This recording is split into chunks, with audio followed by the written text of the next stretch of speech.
September 15th, 2021 Planning Board meeting. We'll call the meeting to order. Madam Clerk, could you call the roll? Chairman Woodfin. Here. Councillor Pierce. Here. Vice Chair Foss. Here. Member Fox. Here. Member Santa Cruz. Here. Member Smith-Meyer. Here. Okay. Open the meeting and move right to item 3 on our agenda to approve the minutes from the August 18th Planning Board meeting. Would someone like to make a motion or, excuse me, sorry, this on my screen. Someone like to make a motion to approve those minutes as submitted? So moved. Second. Motion's been made and seconded. Any discussion? All those in favor? Aye. Opposed? That motion carries. Agenda overview for tonight. We have one item on the agenda that's being pulled off the agenda at the applicant's request. The SPCA, which is item 7C, has been postponed and moved to our October 20th meeting.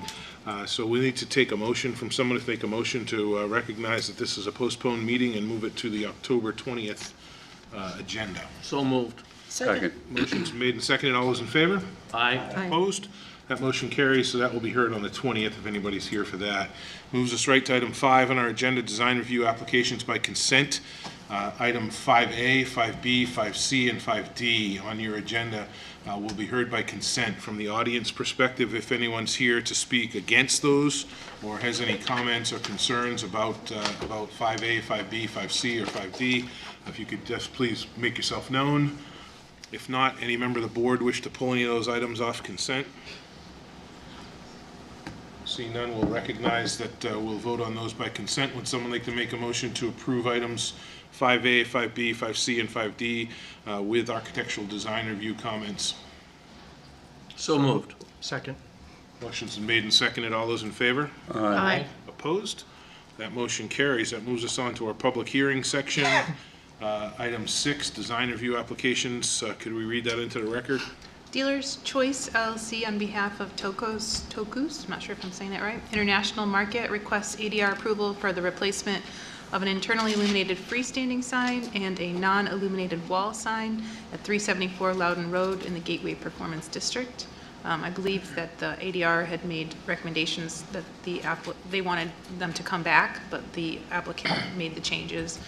Sam, do you have a quick update on that? Sure. So I'd spoken with the applicant ahead of the ADR meeting. He wasn't able to attend the meeting, but he was willing to work with staff and with the committee to make any changes necessary. The business owner wanted to get moving and open business as soon as possible. It was a split vote, but following ADR's recommendations, the applicant came back with a redesign that met what their concerns were. ADR still wanted to see it again, but at this point, the applicant has met what ADR was looking for. So, Okay, so there's no outstanding ADR issues, which is fine. They can come skip ADR and come to the board for approval. yes, African Grocery Clothes and Photo Studio. one-stop shop. Okay, any member of the audience have any questions or concerns about this application? No? Member of the boards have any questions or concerns? If not, we'll take a motion to approve as submitted, if someone would like to make that motion. So moved. Second. Motion's been made and seconded. All those in favor? Aye. Opposed? That motion carries. That is approved. That moves us on to item 7 in our agenda, site plan subdivisions and conditional use permit applications. If we could read item 7A into the agenda. Bedford Design Consultants on behalf of RJ Morrow Communities LLC is requesting an amendment to a previously approved major subdivision plan to amend the Cul-De-Sac paving requirements at Alice Drive in the single-family residential district. This was continued from the May 20th, 2020 Planning Board public hearing. I think we do have a short summary of that. Sure. So engineering staff about a year and a half ago was looking at the proposed design and had concerns regarding the impacts to the existing pavement. And this will be owned by the city. It is currently city right-of-way, and the city maintains this roundabout. So the concerns was if they made these changes to the roundabout as proposed, it would cause more maintenance issues than weighing what problems it would actually solve. The proposed roundabout back, I think this was 2011 that it was approved for these revisions, no longer meets current standards for roundabouts. We're still learning over several years. So the concern with staff is it addresses one of 4 roundabouts in this neighborhood that apparently all have issues. By making the proposed changes to this one roundabout would not fix that issue and would actually cause more issues with drainage and pavement issues for the city to inherit. So at this time, staff is recommending that the applicant have a traffic engineer look at this to confirm that the roundabout can handle what is happening with the current, that the reconfiguration is not required at this time as proposed in 2011, that the applicant provide additional landscaping in the interior of the roundabout, and then readdress we know that the applicant rezoned an area at the end of Kyle Road on the other end, and revisit this roundabout and all the roundabouts in the neighborhood at that time when that larger development is proposed, and do a larger traffic study, because the traffic study was not done at the time that this roundabout went in. Okay, is the applicant here? Okay, you can stay, you don't need to come up, we'll just want to know if anybody's here. Okay, so we will open the public hearing. Any other comments or questions from the board? Yes. I have a question. Yep. Thank you. Remind me again, what was the problem we were trying to solve? There was concerns about speed and people not using the roundabout correctly. So they were, instead of going around, they were cutting across. Gotcha. Thank you. That was the May meeting, right? That May we of heard? 2020, yeah. Okay. Jeff? No, You're next in line. So, a couple of things I guess I would comment on. I don't know if you're not going to collect traffic volumes at this point. A traffic engineer reviewing this isn't really going to do as much. Usually, if you're having somebody look at it, you're looking at the design of it, the layout, the radius, the curvature, and whatnot, and that may or may not be a traffic engineer.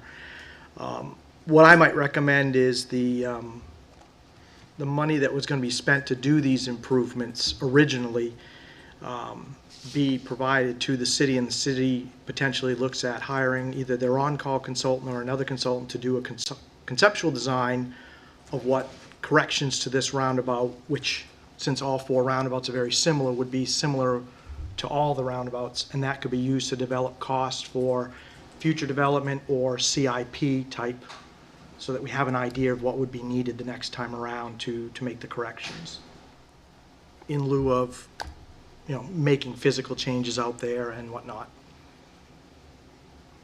Okay. Suzanne? It shocks me that someone would drive through that roundabout, but obviously they did.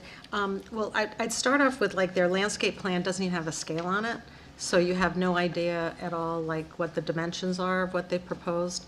And I would question the logic about having 3 blue spruces, and because you really cannot see what's happening on the other side of the roundabout. So I think they should redesign it landscaping-wise. And it doesn't appear, it looks like there's grass all around each individual tree that doesn't make any sense whatsoever.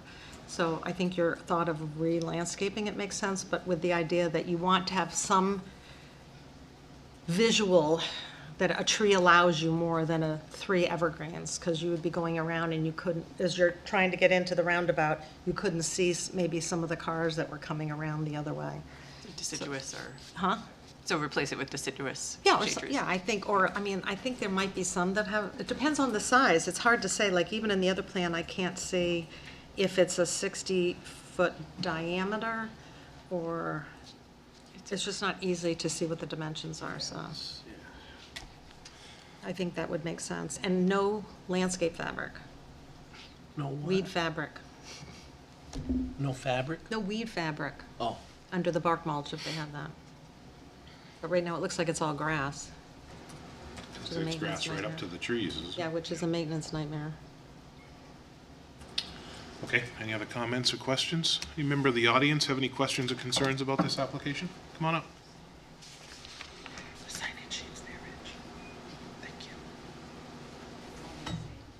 No, that's okay. Come right, sit down. We'll make you comfortable. You can just sign in if you could. Will do. If you could just state your name for the record. Sure. My name is Michelle Dearman.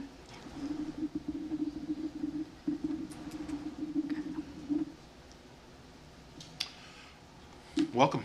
Thank you. I am a resident on Kyle Road.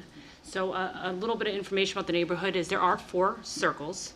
One of them is a little dead end, 4 houses, nobody drives on it except those 4 houses, so I feel like that's kind of irrelevant.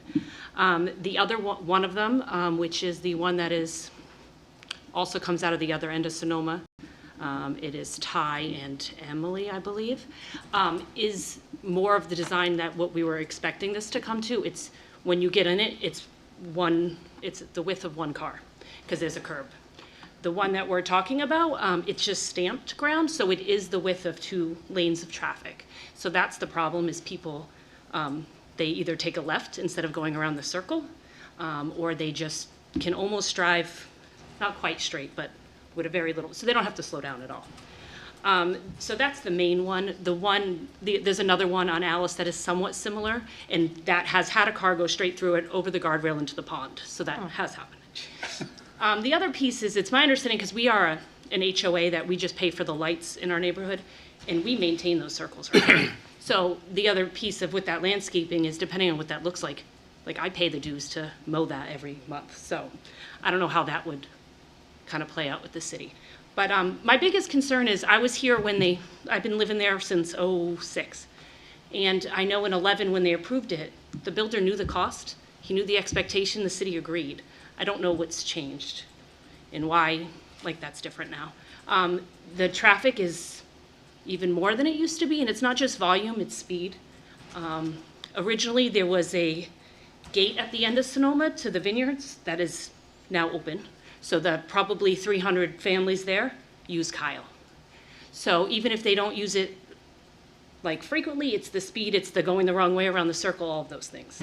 And then my other concern is when that parcel at the end of Kyle, in a couple years, when that goes to get developed, I feel like we're gonna be right back here trying to avoid the builder having to pay for that expense. So where are they coming from Sonoma? Where do they come into the Kyle roundabout? Do they come from, The one we're talking about. So the Sonoma, I think there's 22 new houses? So I couldn't tell you who comes which way from there. But Sonoma then also enters into the vineyards. So it's coming from both ways where a lot of that traffic is. And I know right outside at the end of Sonoma, they built a new little circle. And I assume they built that so people coming into the vineyards don't experience what we are experiencing on Kyle. so I think what you heard from staff was there's been some, over the course of the years, we've learned some of the hard way, some design cues on what works, what doesn't work, how well they're maintained. You said the one on Emily and Ty was the one that you think they all should be like? Is that what you? Yeah, is that, can I ask my husband, is that That's the the right bigger, that's the bigger one. So it's got a bigger spot Yes. space in the middle. So, yeah, that's the one. So when you pull into that one, it's only the width of 1 car, like the one in, I don't know, the one in Boston, the new one in Boston. You can only go, you can't go fast. You have to slow down to turn your vehicle. Okay. The one at Kyle is not like that, because it's just decorative stamp, so it's just pavement. You can just drive. Oh, that's the problem. And it's very large, too. I know you asked about scale. I mean, the grass area of the one on Kyle that we're talking about is bigger than your circle. It's a very large circle. So when you're saying 2 lanes of road, you don't have to slow down at all. So. And then the grassed one in Kyle or the one on Emily and Ty is obviously, looks like it's double. So where our stamped area is on Kyle, theirs is raised with a lip. So you have to slow down. Okay. So Beth, the recommendations on reconfiguration are a traffic study or a study of the actual layout of the? I like what Jeff is saying. So in 2011, when the reconfiguration of the Alice and Kyle, which is the subject of tonight, was approved, I understand it was approved by the city. The general services who will maintain that and our subsequent, one of our associate city engineer looked at that and saw that there's been advancements in designs of roundabouts and circles that were putting money towards it. It's as designed. Gary also looked at it as well and saw this has complicated drainage, so the amount of pavement that will have to come up and the patching, where it may not necessarily solve the drainage issues and actually may create more ponding and more drainage issues. at this time, it didn't make sense. We understand that there is a traffic and a speed issue, but the proposed reconfiguration would potentially cause more maintenance issues for the city to take on at that time.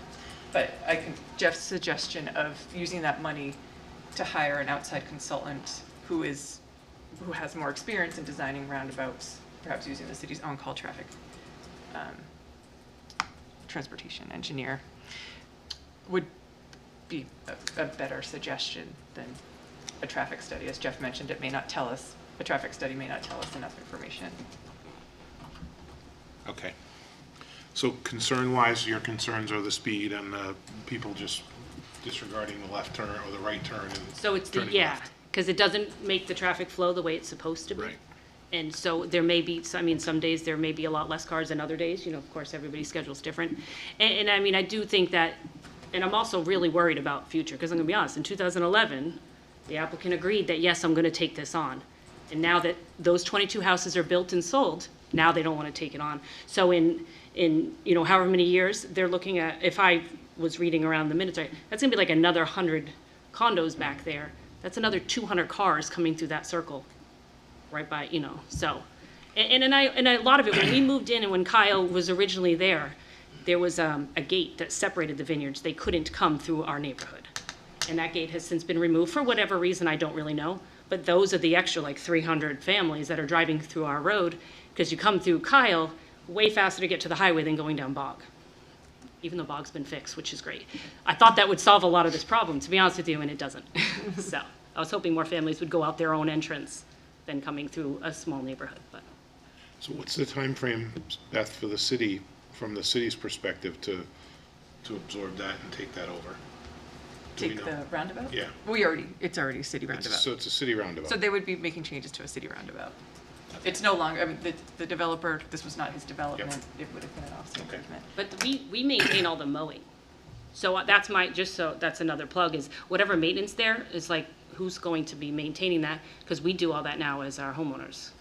So there is, I know in the applicant referred to that first circle where there's been some landscaping and they noticed an improvement. That was out of our dollar. We went out there and we bought plants, we planted them, we're out there weeding. One of the guys hooked a hose up and he was watering them from his own water bill. So, I mean, I think it'll look great to have a lot of landscaping, and I hope that's part of a plan at some point, but, I mean, the city isn't, unless that's gonna change, because we're paying for that, so, because we're an HOA, we literally pay for the light bill, and we pay for all of the landscaping, and of course insurance, because heaven forbid we walk on the circle and we're not insured. So we have to do that. So I know the city does all the plowing and all of that normal maintenance, but the grass, we're told that's all common space, and we have to maintain that. Yeah, typically, the city does not maintain roundabouts No. throughout the city. Right. And the strip on the side of, like, we have to do all that, so. I have a question. Yes, go ahead, Harold. Thank you very much. I live on Cabernet, and Okay. I never go through there. Well, I appreciate that, because I try not to never go through yours. I may or not be telling the truth. No. What would you like to see? Honestly, I would like just to see it, I don't even care about landscaping, sure, that would look wonderful, great. What, that area that's stamped be raised up so it makes the traffic flow be what it should be, which is just like the circle that the applicant put in right outside of the vineyards, that new one, coming into Sonoma. I assume that's up to code since it's brand new. So, and it forces you to slow down, and it forces you to go the correct way. And that's what, that huge one on Kyle, and I think Kyle's a bigger issue because it's where you come down from Sonoma and from the vineyards, and if anybody's turning off of Fisherville, you want to get off it as soon as you can, so they turn onto that little side street Windsor and they come straight into Kyle. I mean, people come in there just to cut through to get to 30 Pines, which is fine, I mean, it's a public road, go wherever you want, but that circle doesn't make them slow down. I mean, maybe a stop sign would help, I don't know, it doesn't, they just come in and take a left, even if there's a car coming, there's kids, it doesn't matter. I see wheel tracks through those roundabouts from time to time. so. And I mean, the first one, somebody went through and the guardrail's all smashed and our light post that we pay for still broke, so it's not like it happens. Thank you. So, no, thank you. Jeff? One thing I would comment, if you raised up that area that's stamped today, you're still gonna have a 30-foot wide lane around that roundabout, Even with the raised, the way it's drawn. And traditionally, we're looking at more of like an 18-foot for a standard roundabout. If you went over to like exit 16, that's probably Or the in newest in town. the city. Yeah, in And town. if you look how tight that is, and you actually literally could fit that footprint of that entire roundabout inside what you're seeing here. I mean, this one's about 160 feet across. I'm guessing 16 is probably around 130. Okay. So It's like a two-lane road. it is. It ends. It up- is. So even if you were to raise the stamped area, first of all, the stamped area is sloped in, which makes it even easier to kind of speed around the corner. But I would think in the end, you're actually going to pull in some of that outside curving in and regrade the entire roundabout. I have to agree. I think trying to cut and peel pavement and do some of these things might end up causing more issues with drainage and things in the long run.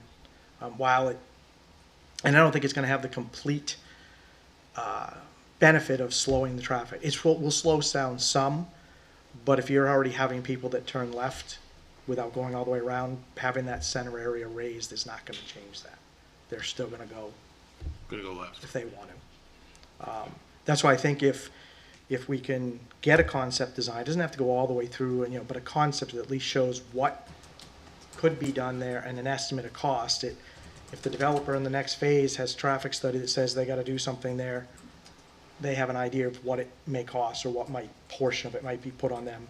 It also gives the city something to consider for future CIPs to, if continue to have growth out there, continue to have issues, you have an idea of something for the future, what can be done and about what the cost is. Given the roundabouts are very similar in size and shape, you could pretty much apply that concept to the other roundabouts as well. Right. Just an option. Suzanne? Well, you could always add, it appears to me that the sidewalk that goes around does not have a median between the road and the sidewalk, correct? There's a little grass in there. Yeah, there is one. There's a But little you bit. could make that, you could help Right. make that wider to make the circle smaller, and then you could plant some more trees on that. Right. But At that's, least you'd have a safer experience if you're walking around that by having a wider landscape median. And then that would not be a big deal to do, quite honestly, I don't think. Okay, any other questions? Any other member of the audience have any questions or concerns about this application? Yes, come on up. Good evening.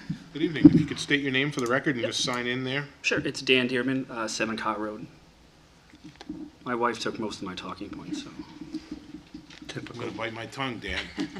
You gave me a good opening, but I'm gonna bite my tongue. Well, welcome to the table. Thank you.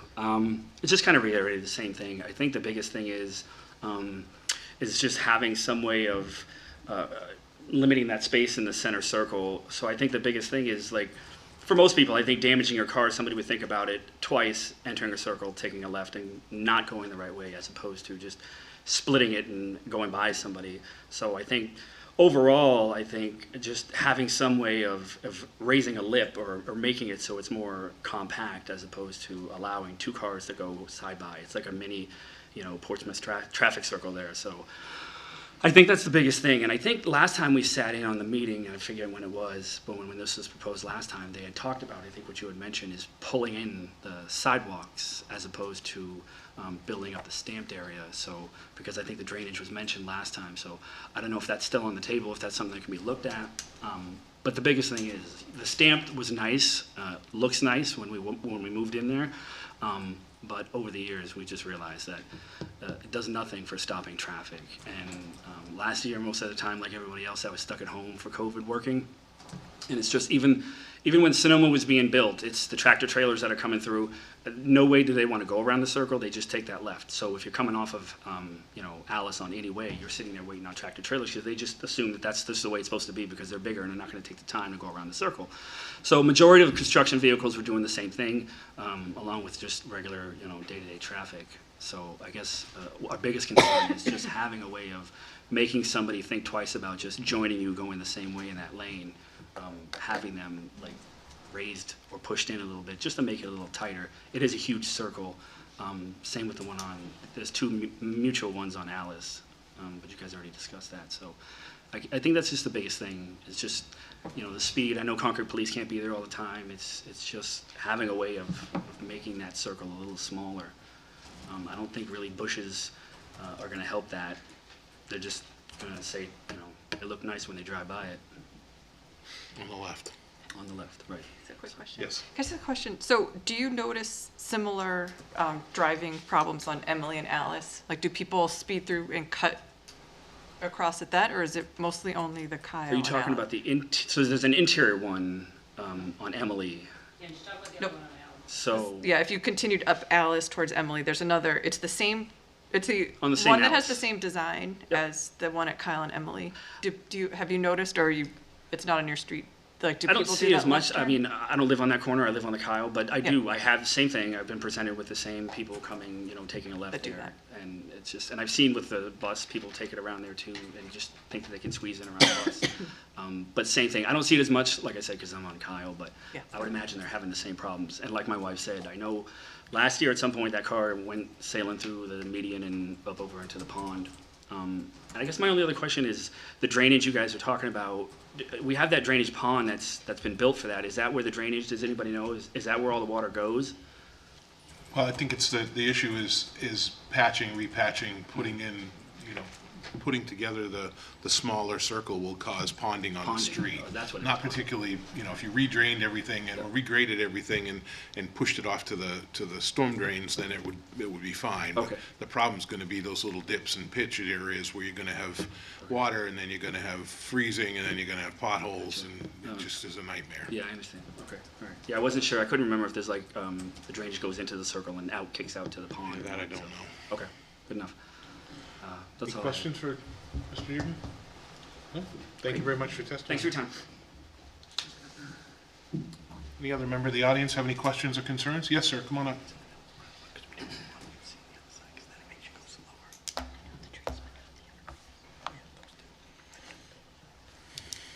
Welcome back. Good evening. You could state your name for the record? Reginald Morrow, I'm the developer out back. Great. I just wanted to kind of bring a little more insight into the design and a couple of other just key points.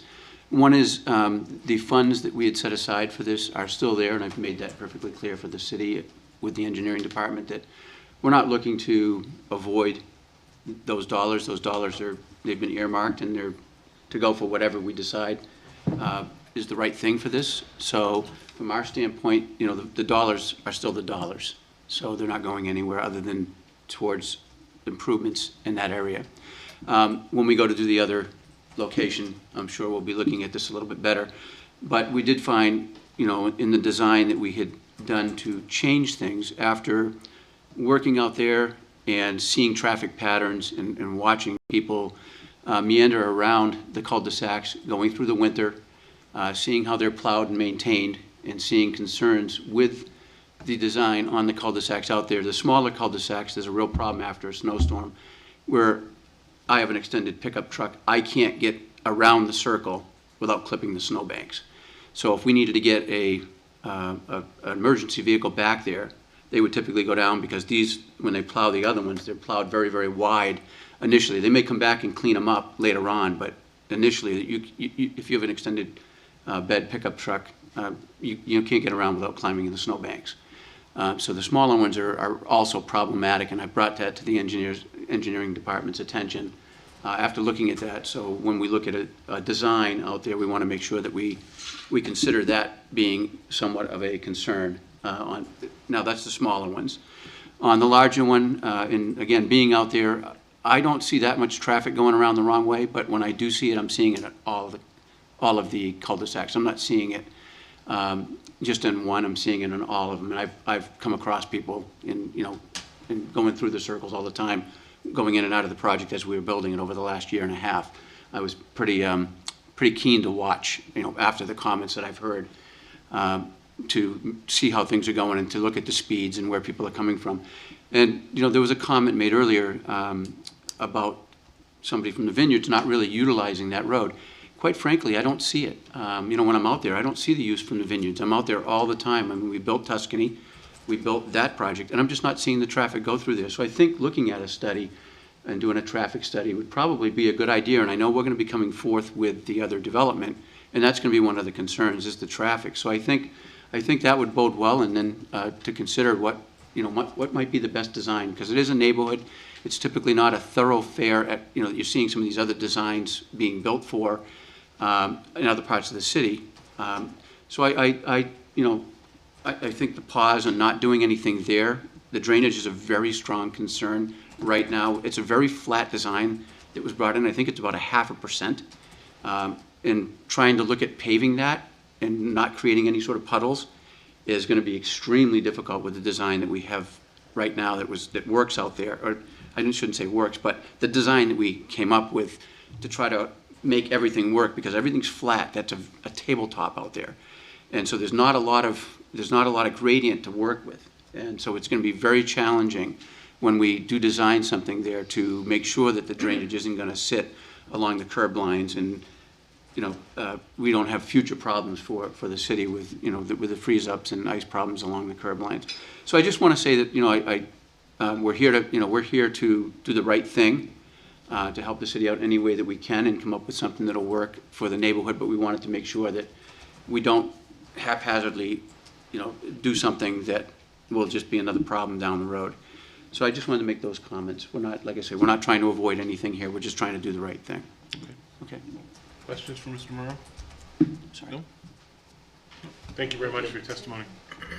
Any other member of the audience have any questions or concerns? No? Okay, we'll close the public hearing. Beth, anything change in the last 10 minutes? Well, I'd like to get your all opinions on what Jeff's suggestion of changing the recommendation. Yep.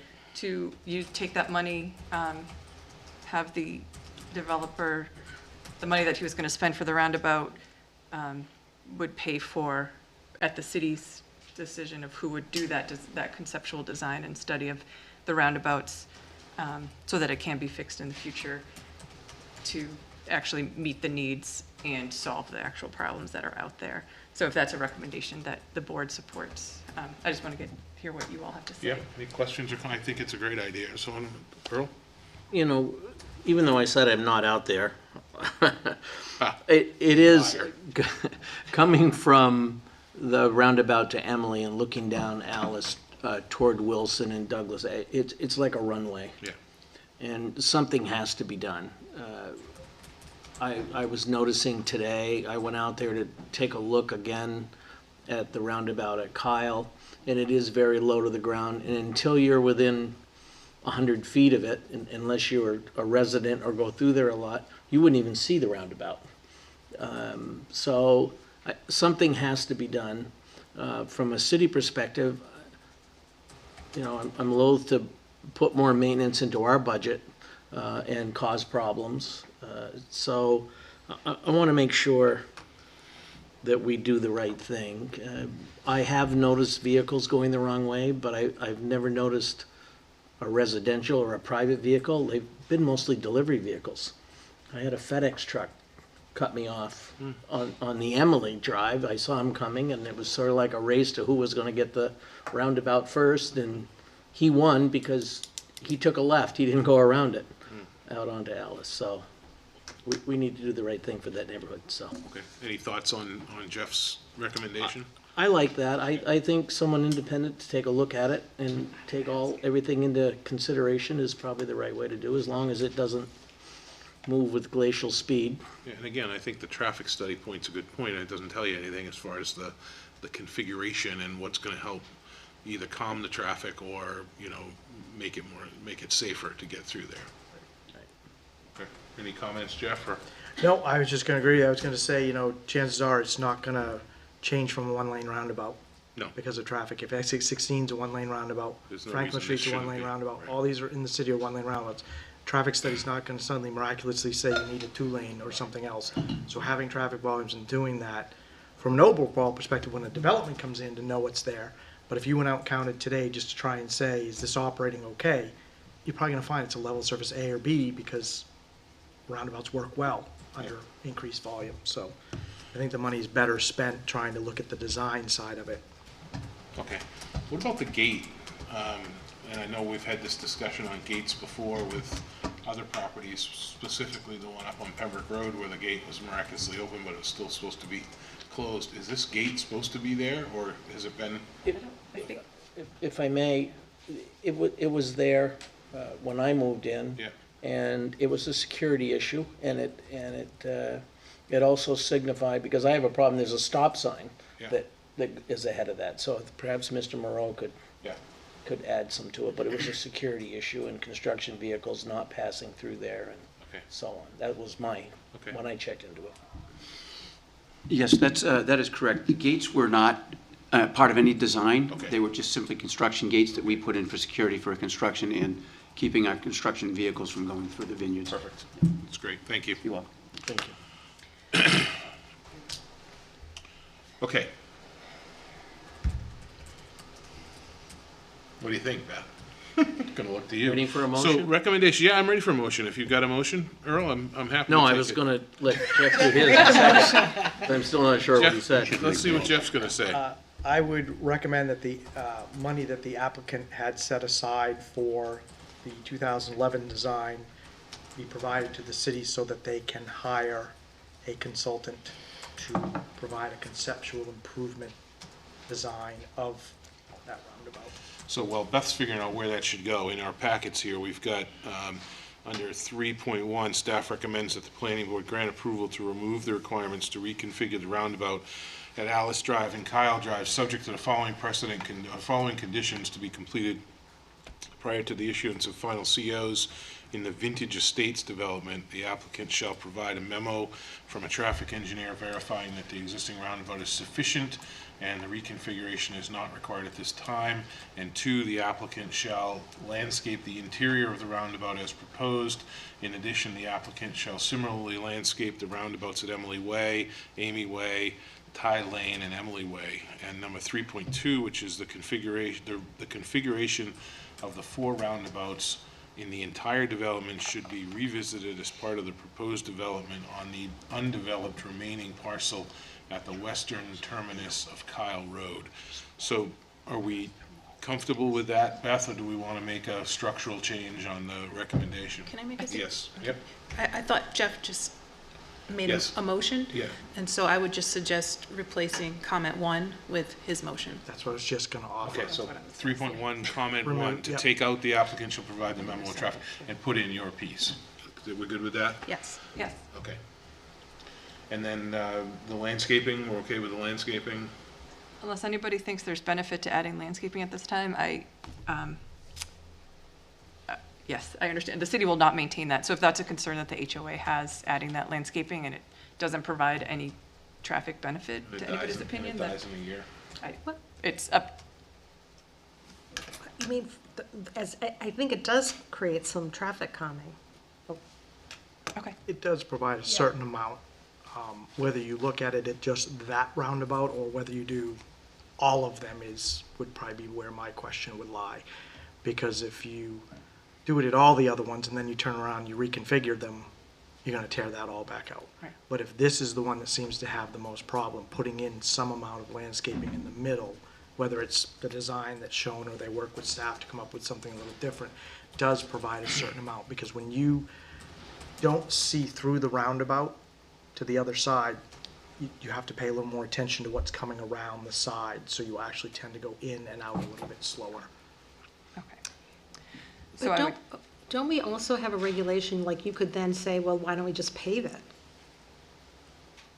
what? I mean, I think there's some sort of a regulation in some of our roundabouts or our medians that they shouldn't be just raised concrete areas.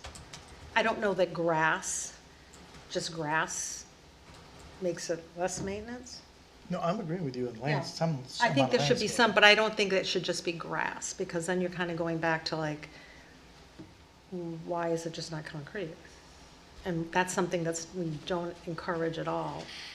So You're making a case for having Landscaping. landscaping in all of the roundabouts, is what you're saying? Yes. Okay. Well, that's what it says, the applicant shall Yeah. landscape the interior of the roundabouts as proposed. yeah, I think they should all be landscaped. So what's the timing of this as far as, you know, if we do grant the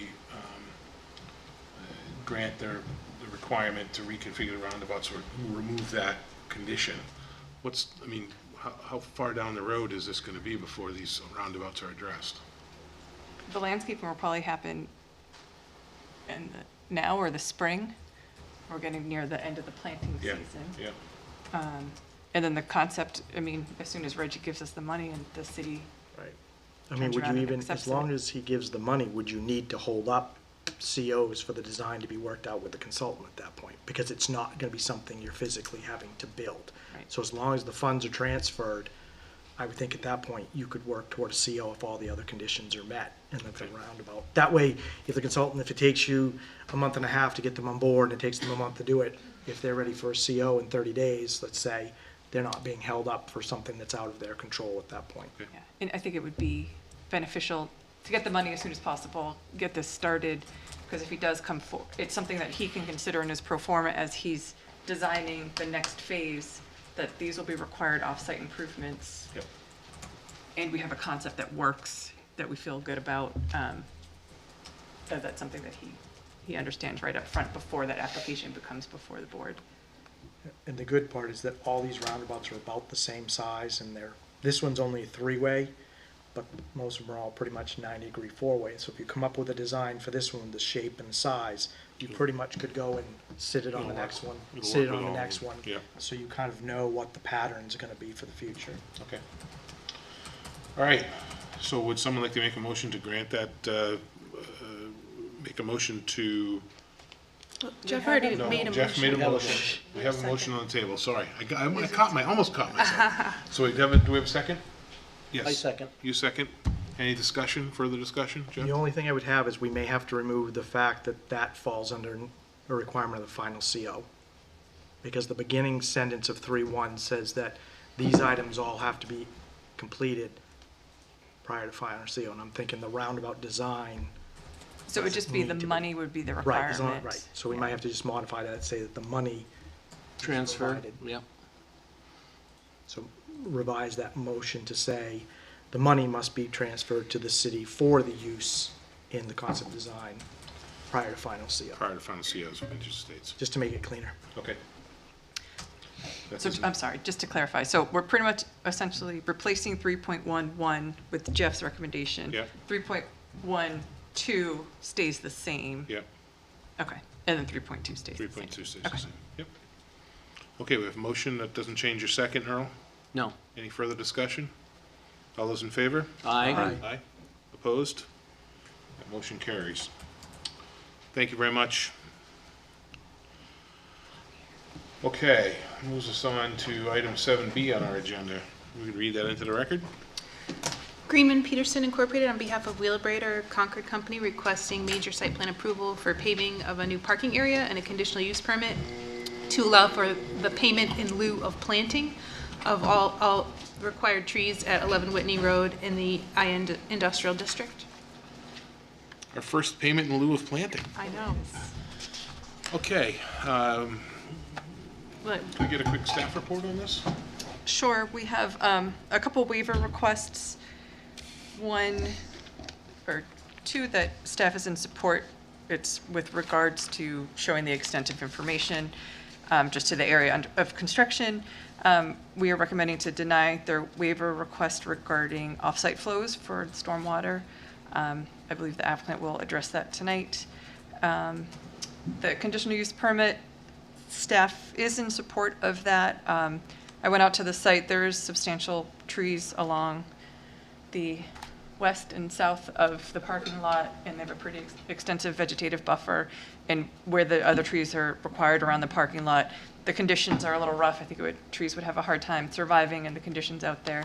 And an opportunity to get the payment in lieu to put that toward tree plantings where it will be successful, I think would be more beneficial for the city. So we're in support of that. Okay, is the applicant here? Come on.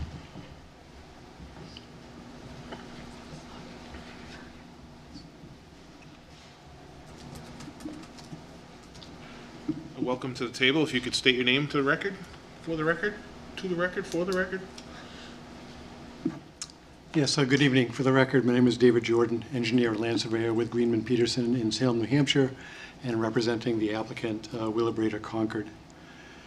I think Beth's loading some plans up for me.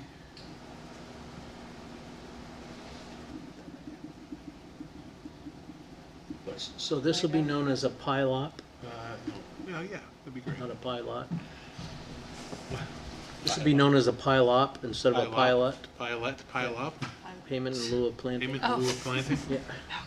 It's our first law. Taxes, yeah. That went right over my head, all right. Sorry. All right. It's keeping it real. So the project before you is a parking lot improvement project at the Wheelabrator Concord facility. Right now, there's a gravel parking lot in front of the building, coming in right off of Whitney Road is the access driveway to the facility. To the right of that, as you approach the building, there's a gravel driveway that goes down to a gravel parking area.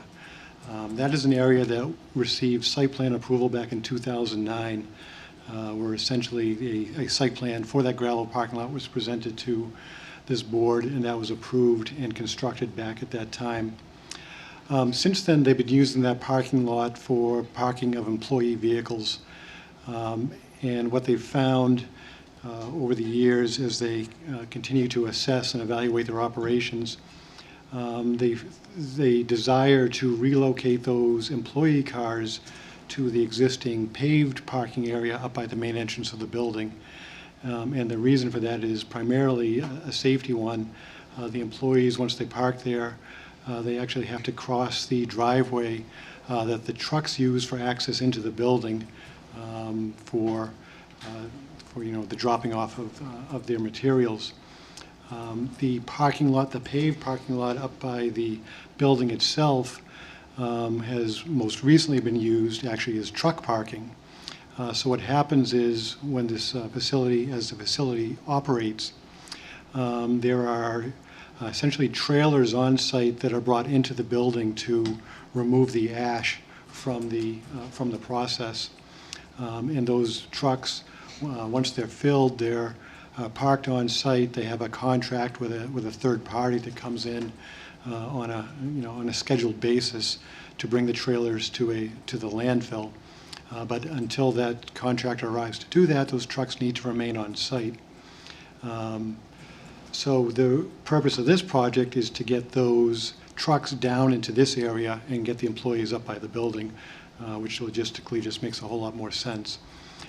As part of this, the gravel parking area that's out there today is going to be expanded a little bit, mostly to the west, kind of towards Whitney Road, which is at the bottom of the screen there, just off the screen.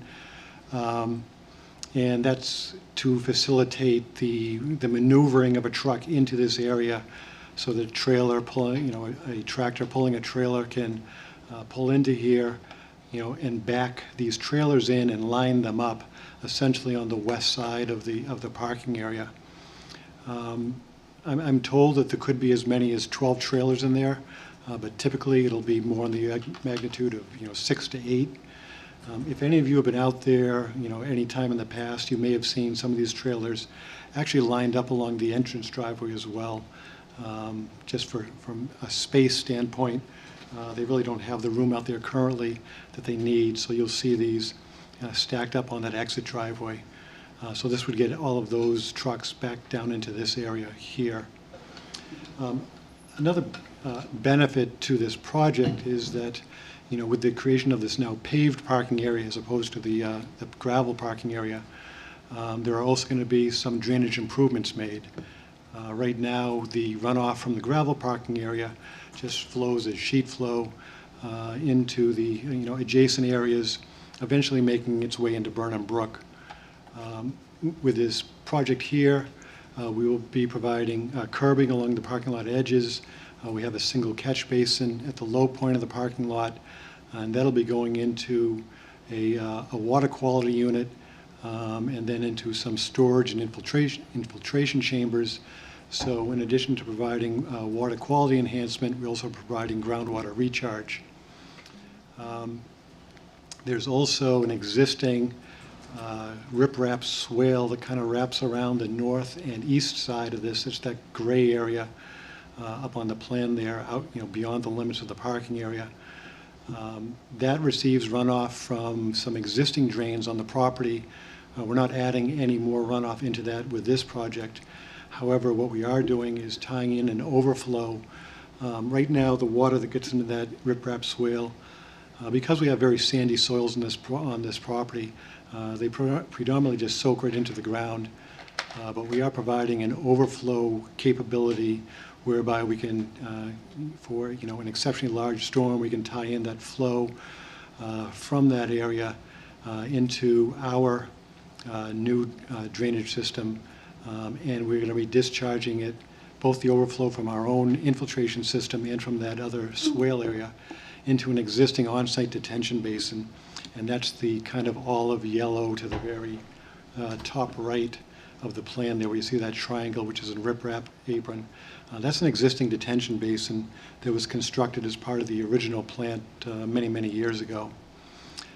So this all ties into one thing that Beth mentioned, and that was we had requested a waiver on our stormwater flows, and I just wanted to kind of explain the reason behind that a little bit. When we did this design, or when the plant embarked on this design, the focus was just on this area here, in front of the in the area of the gravel parking lot. So our survey information was limited to that area. Our approach to the drainage analysis was similar to what was done back in 2009, and that was to do a localized analysis of what was happening with the runoff from the gravel parking area in 2009, but this new paved area today, and essentially how that interacts with the rest of the site drainage only on a limited basis, meaning we have not analyzed the entire 28-acre property in terms of where the stormwater flows go, nor have we done an updated survey of that detention basin. What we do know, however, is that for this parking lot project before you tonight, for the minor storms, and even everything up to, I believe, the 10-year storm, we are recharging all of the groundwater, recharging all of the runoff from the parking lot. For the larger storms, the overflow that we show on the plan here does receive water, and for analysis purposes, we've shown that for example, a 100-year storm, there is a slight increase in the flow, and that flow again is being directed into that detention basin. Where we haven't analyzed that detention basin, we had simply stated in our analysis that the increase that we had shown would be further mitigated by the detention pond before that runoff would be released into Burnham Brook.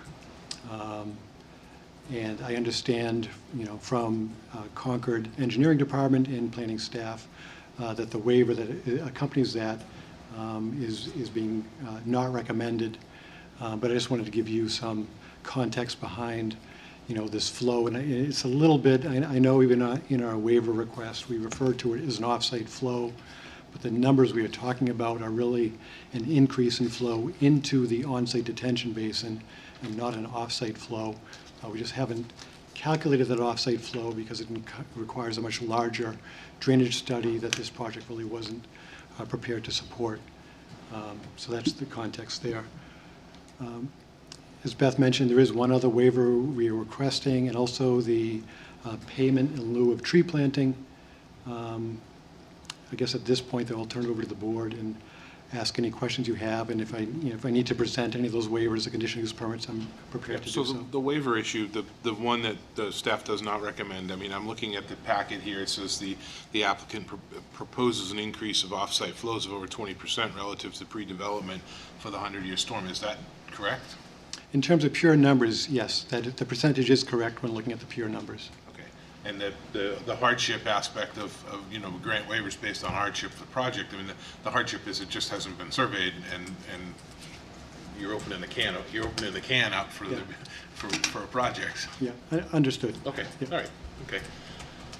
Questions from the board? Jeff? Mr. Chairman, I guess my biggest question would be, you're stating that pond can handle the water, but you haven't analyzed it all. Yep. Conditions from 1989, when this was originally constructed, or 2009, in terms of stormwater and how rainfall events and stuff have completely changed. Understood. And so I'm concerned that you're stating something that you're not 100% sure with the current standards that pond could handle all this additional 20% increase in water, because you haven't analyzed it. True. So there are a couple of ways we can address this. We can either embark on a larger analysis to demonstrate that what we have said is true, or we, potentially could make some modifications to what we're doing on site to accommodate that increase. You're saying modify that existing pond to accept increased area? Potentially that, or provide more recharge through additional chambers with the system we have. So I think there's ways to address it. And I think the assistant city engineer might have even alluded to that in his comments. I think there is a way we can get to an agreed upon solution here. Engineering, have any thoughts? Yeah, I would just reiterate the points that Jeff made. I think our concern here, we're not disagreeing that the pond may or may not be able to handle that extra flow. We just don't know. And given, it outlets to Burnham Brook, that's a potentially, sensitive hydrologic regime. And the other thing is just from a feasibility perspective, the soils on site seem to support additional infiltration. So we just don't see a reason why it's not technically feasible to meet the standards that we have. That being said, I think there are ways to do it, whether it's additional chambers, analyzing the pond. We just struggle to support a waiver to that regulation if we don't have the information to feel confident that we're meeting the intent of it. Thanks, Gary. Yep. And if they struggle, we struggle. No, understood. Yeah. And, we noticed that in the 2009 plan that there was an increase proposed then, but we also understand that since then the regulations have changed. So the regulations are what they are today, and we understand that. Okay. Any other questions from the board? Any member of the audience have any questions regarding this application? Yes, sir, come on up. Thank you, sir.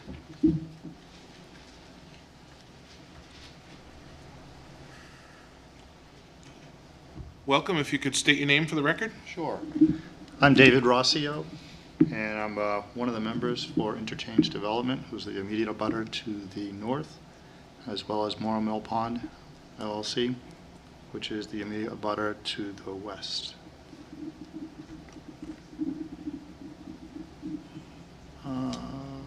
That's all we do, sign in? Yep. Thank you. I'd just like to speak in favor of the project. I think that, as mentioned before by city staff, that the parking lot is well buffered from Whitney Road, and additional trees there doesn't seem to make a lot of sense, as it's this is something you drive by and you will not see it. And also, I think that the ability for the site to accommodate more trailers inside the Wheelwrighter property would be a good thing for the neighborhood. So I speak in favor of that. Can't really comment on the drainage issue, though. We'd love you to comment on the drainage issues. That's all we talked about is drainage. So, any questions for Mr. Rossio? Thank you. Thank you for your testimony. You're welcome. Anybody else have any questions or comments or concerns? No? Okay, we'll close the public hearing.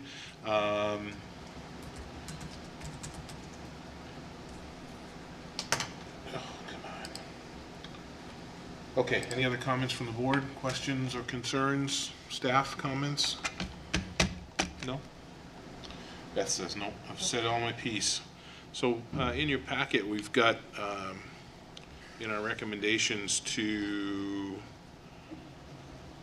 help me out here, 3.1, is that right? 3.1, grant waivers to section 1503, 1504 of the site plan regulations to reduce geographic extent of the information shown on the plans, which will include only area construction. Is that, there's no objection to that on the staff recommendation, right?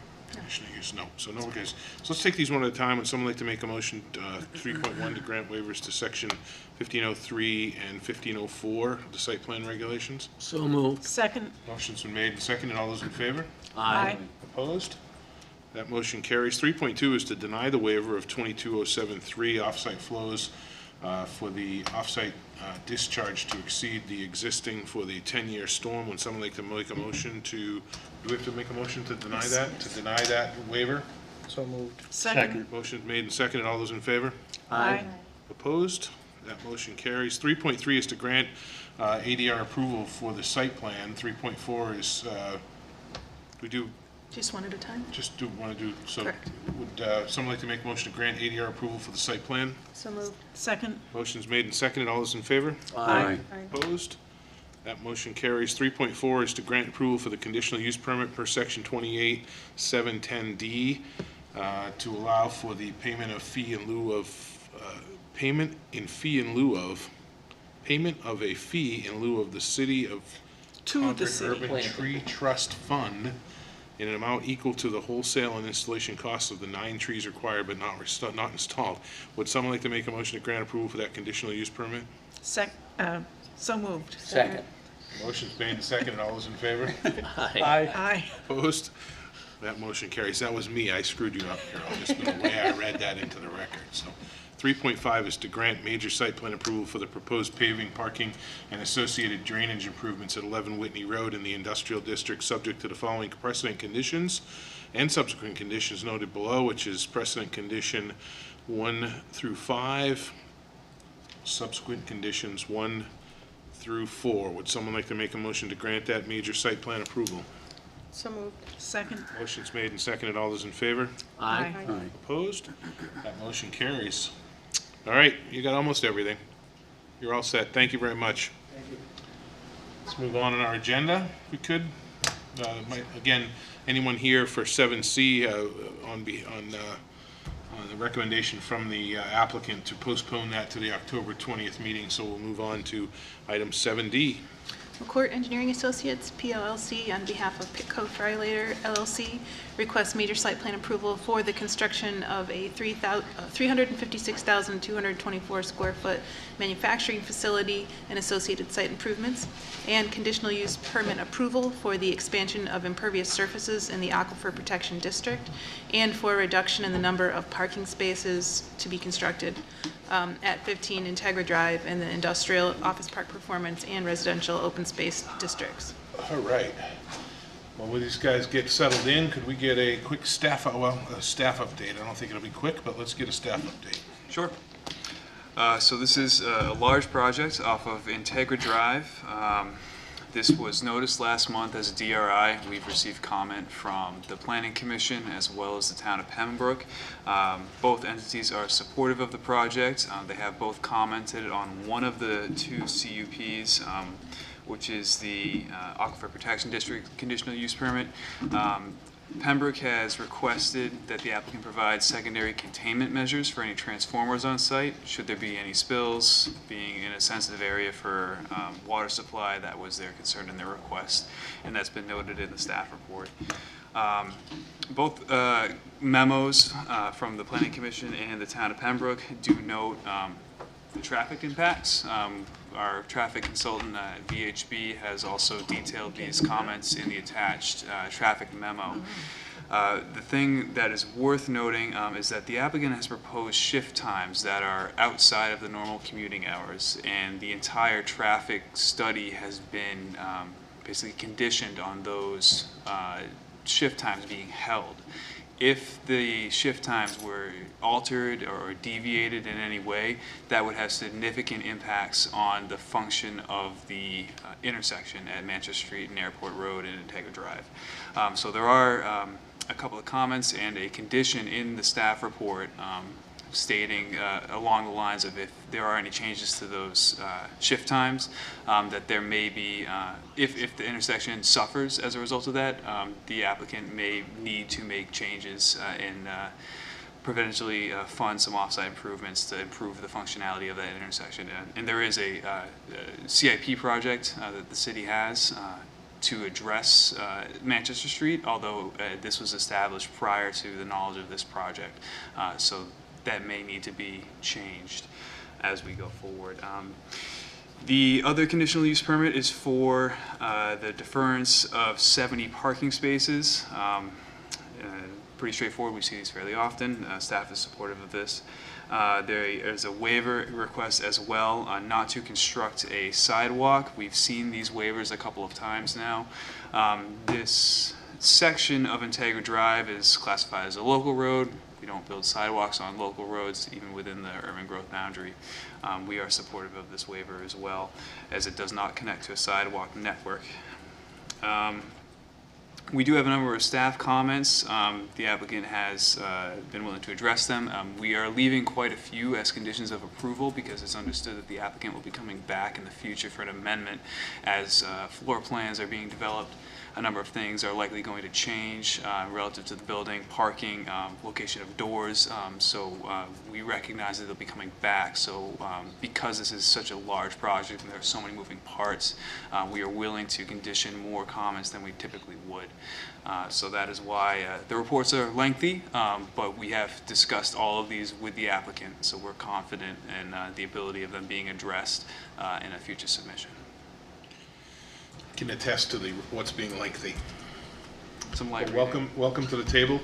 It's an exciting project. We're glad you're here, and we're looking forward to hearing about it. If you guys could state your name for the record. Sure, I'm Jennifer McCourt with McCourt Engineering Associates. I'm Carl Searle with Piccofrylater. And Jonathan Hawley with Warren Street Architects. And we're almost there technically. Almost through what? Almost there technically with all our files. Yeah. Because we couldn't That's why use- Jonathan got here early. He's the first person here. He's ready to go. And then the computer doesn't talk to the computer. I don't know. He's usually the first person in my office, too. Yeah. Well, welcome. If you guys could, we'll let Jonathan, if you want to. All right. We're going to actually go with Carl first. Okay, Carl. So I'm going to kick it off. Thank you guys very much for having us here tonight. I am not a great public speaker, so I'm not going to be as eloquent as most of the people who have come up here already. But I want to share a few slides with you, and they're kind of redundant as we go through. I'm guessing by the time I get to slide 3, you're already going to know all the information on slide 3. Real quick, brief history of Piccofrylater. I'm not sure if anybody's heard of Picco before. You guys are pretty close to where we are. We always say we're in Concord, but we're actually not. We're just over the line in Bow. We make frylators. So for commercial kitchens out in the back of the restaurant, basically deep fat fryers that do French fries and freezer fryer products and stuff like that. We actually have 3 brands at Piccofrylater. Picco is the largest out of all of them, and it's basically our namesake brand. But we also have a brand called Ultra Fryer and Annis. They're also fryalators and water cookers, and we build them in our shop for the synergies, that we have with those products. And it's important to note that because we actually brought Ultra Fryer to our factory in 2019. So our parent company, which is Middleby Corporation, acquires a lot of different companies. And I actually fought to have Ultra Fryer in our factory. So there's also a lot of growth potential for Picco just based on acquisitions. So anyways, Picco's 103 years old. It started down in Boston, Massachusetts. In 1950, it moved up to Bow. We're actually still in that factory that you can see in the lower left-hand corner there. It's been chopped up and built on a million different times, and you'll see it in the next photo. And yeah, we just celebrated our 103rd anniversary. Back 2019, a couple years ago, brought in Ultra Fryer. We also have Annis. This is our factory footprint. So over the years, we've grown. And we've outgrown our factory many, many times. So in doing so, we've chopped up our current factory, which is about 70,000 square feet, just over the Bow line. We have purchased and I don't know exactly when it was purchased, but we have another 35,000 square foot facility, which is across the street from the current 70,000 square foot factory, where we have manufacturing there, plus all the offices. But both of those are just assembly factories and fabrication. We actually rent out a 140,000 square foot warehouse in Pembroke. So with those 3 factories, we're about 240,000 square feet, but we're completely disjointed because we have a warehouse in Pembroke, which stores all of our purchase parts, all of our finished good product, and we have to truck them back and forth from Pembroke to Bow every single day. So it's a very inefficient operation. So when I was a kid, they used to wheel them across the street. We still do that. Wheel them across the street in these big bins back and forth. So funny thing. I came to Picco as I managed the engineering department, and engineering is over in the smaller facility, and we wheel fryers all the time across the street. Carts full of stuff. I've wheeled coffee carts, helping. Yeah, and people have got hit across that street too. It's a dangerous place. Again, like I said, we're owned by a larger company. It's $4 to $5 billion. They have 3 segments of their own. They have an industrial cooking segment, which is, you know, gigantic machines that make like Tyson fried chicken stuff for grocery stores. They have a residential division, also smaller. Their largest division is commercial kitchen equipment. And we are basically the fryer arm of that larger corporation. It's publicly traded on the NASDAQ. The ticker is MIDD. Picco is one of the companies, one of the 5 companies that really move that ticker on a daily basis. We do about $200 million in revenue every year, and we're growing. This year, currently, we have about 320 employees, mostly on first shift. We do have a skeleton second shift right now. If I had my way, we would have 500 employees because we have that much business right now. Just can't find workers right now. Again, like I said, primarily fryers, water cookers. Water cookers are rethermalizers of pasta cookers. Basically, you know, you go to the Olive Garden, you get pasta, it's made in something that came from Picco. Let's see, brands. Again, like I said, Picco, Ultrafryer Annex, Picco being the predominant brand, and really room for more brands to come into that factory. Customers, you know, we do a fair amount of street business, so anything from, you know, small mom and pop shops that you will see around have Picco fryers. But we also service the large guys too if it is profitable. There's some we stay away from because they won't pay us enough. But you know, KFC, Burger King, Kroger, Five Guys, those are all like if you go to Five Guys, actually those fryers and that griddle that's there, they were actually built in my engineering lab because that's a test kitchen for us. 6 continents, we service over 100 countries worldwide. It's about 25% of my business is global, and it all comes out of New Hampshire. So we're not building overseas and shipping out with our Picco name. We build it all in New Hampshire, and it's a rare thing nowadays. It's a great story. Yeah. It is. Great story. In units, like so when we call, like you'll see a big fryer, let's say at the Hall Street Burger King, right? Another test location of ours.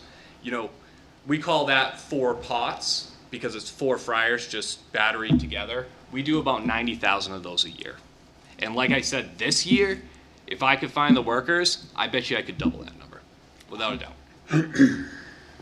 So why do we want to do this project? Well, like I said before, you know, aside from supply chain right now and labor, which are 2 of my biggest constraints, and they're 2 of everybody's biggest constraints right now, disjointed operations is a huge constraint of mine.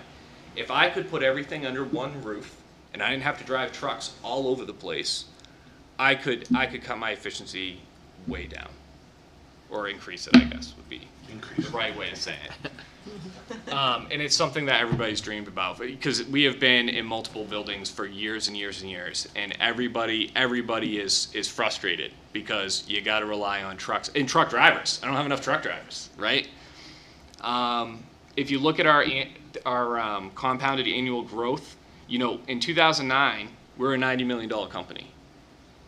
We're now a $200 million company. This year I have the ability to be a $300 million company if I could ship fryers because of supply chain and labor, unfortunately.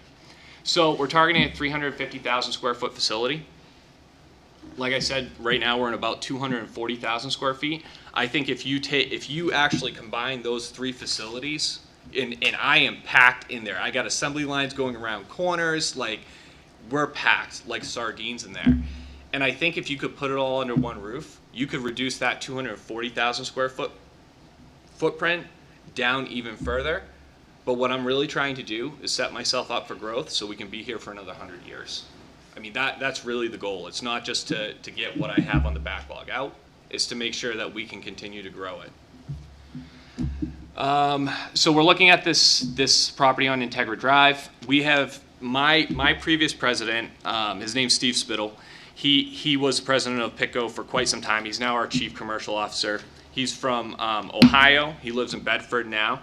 And he had been looking at buildings for a very long time, probably the last 5 years. We've looked at so many different buildings, and none of them meet the standard of what we need for that 100-year growth, right?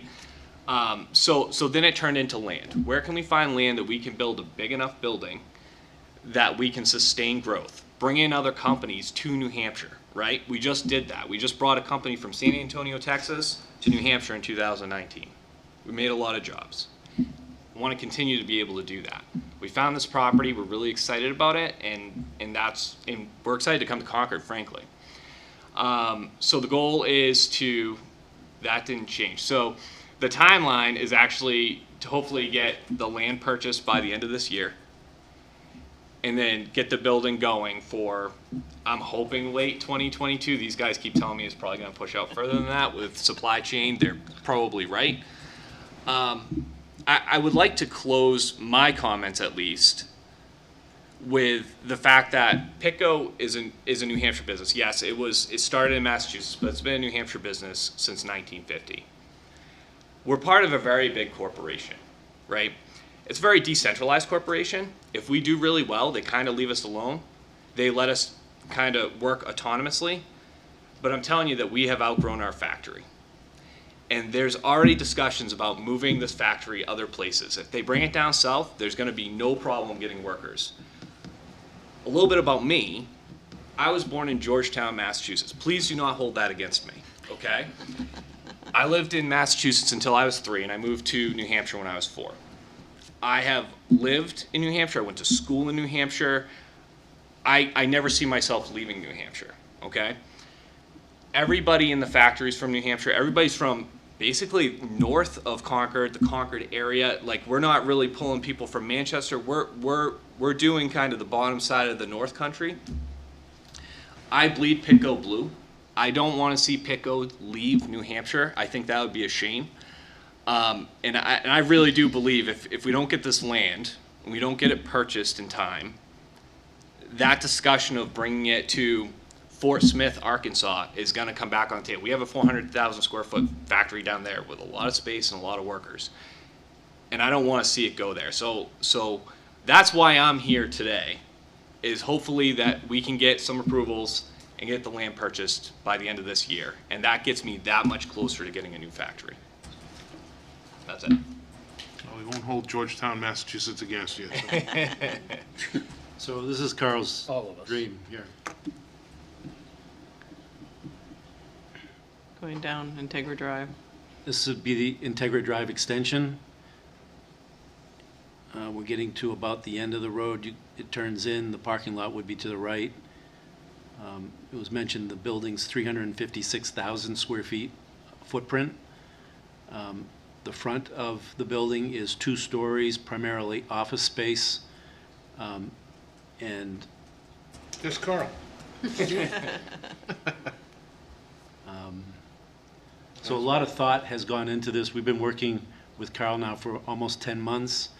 There's a process engineer out of Boston that has been laying out the manufacturing floor and really testing the efficiency of how they're doing things in their lines now.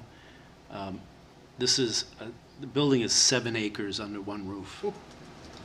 Are those windows bringing light in?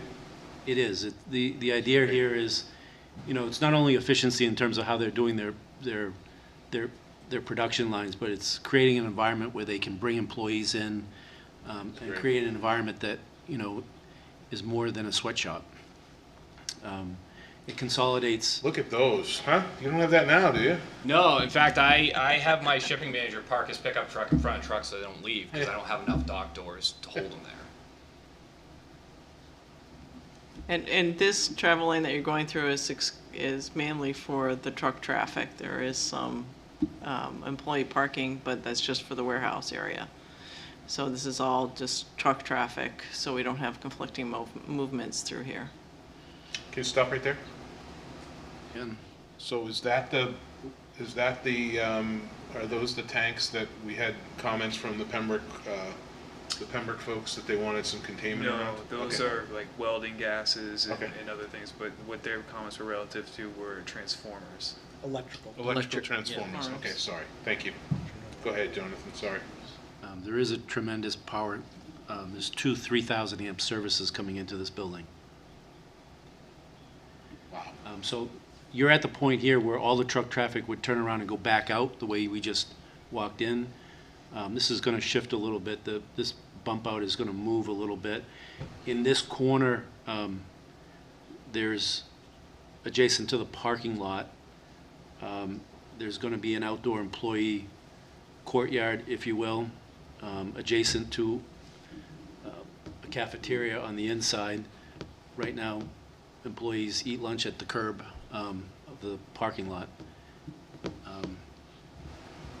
Where you went through that fence will be gated with a Knox box, of course, just so that we don't want the truck traffic to go through there into the large employee parking lot.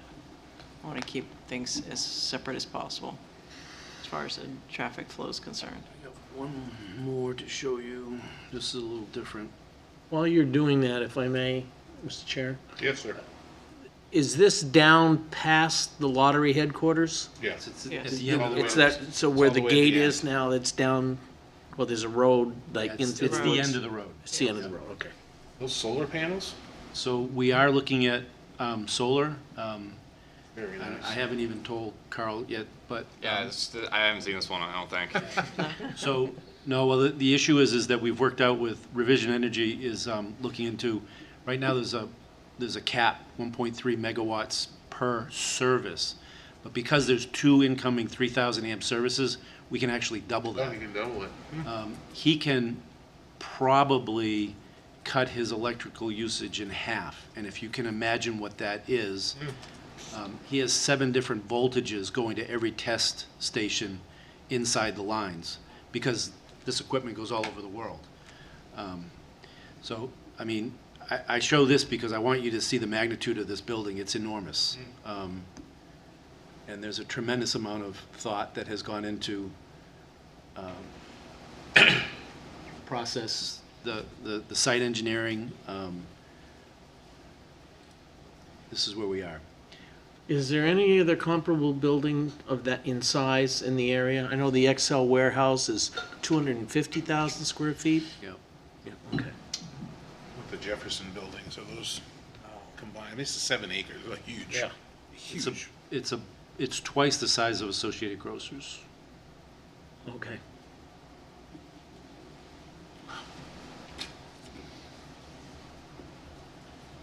I don't know which one you want first, the site rendering? Yeah. Okay. So, back to the non-pretty stuff, and the more engineering technical stuff. This is the site plan, and as you can see to the right-hand side, the gray area going down and around, as I said, is,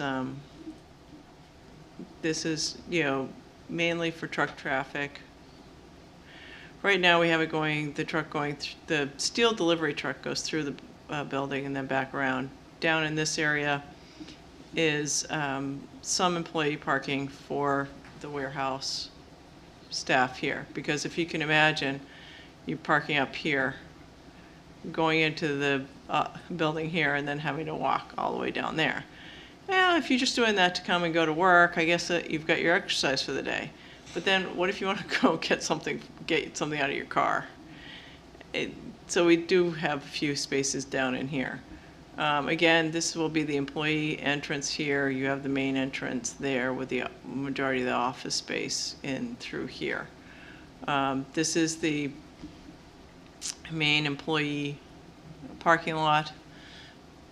This is the area that I'm showing that we're asking for the CUP for the 75 spaces. We're going to leave it grassed, but we're going to build it and put in at least one of the drainage structures so that we can use it for snow removal to help maintain the landscaping around the parking lot. In case of the years that we get lots of snows, we don't have to truck the stuff off-site. We have a nice area right there. The infiltration pond here, and then another one down at the south end, where, because this is all very sandy soil, we're not letting, there's no flow from the site at the 100-year storm. It's all being infiltrated. As far as we talked about putting the second containment for the transformer. There's a transformer there. There's another one over here. We have no problem doing it. I've done it before. It's not that big of a deal. And also they were looking at requesting that alteration of terrain, fishing game allow us to leave the sumps in the catch basins to help with the containment of the sediments before it gets into the pond, just because it's easier to remove up here than down there. We'll see what they come back with. I can't guarantee anything on that end.